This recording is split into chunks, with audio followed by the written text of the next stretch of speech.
Hi there. In this video, I'm going to show you how to access your digital course materials in Canvas. If you opt into our flat rate access program, access information will be emailed to you on or before the first day of class. So, let's get started. Log in to your EICC Connect account. Once you're logged in, look for the Important Links tile. Navigate to My Classes Canvas and click on that link.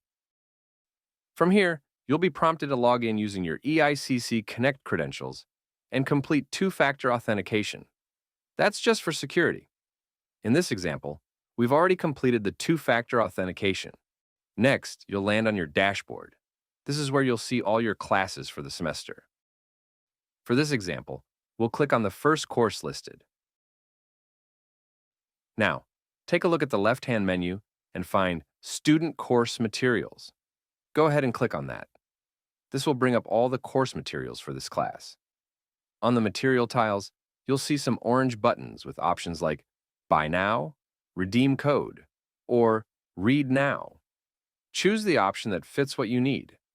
If you click on Redeem Code, a code will pop up along with instructions on how to use it. And that's it. You'll have access to your digital course materials in no time. If you ever need a reminder about what digital course materials you should have access to, visit your e-library in your Bookstore account to see a master list. For questions, please reach out to the EICC Bookstore at bookstore@eicc.edu. Thanks for watching.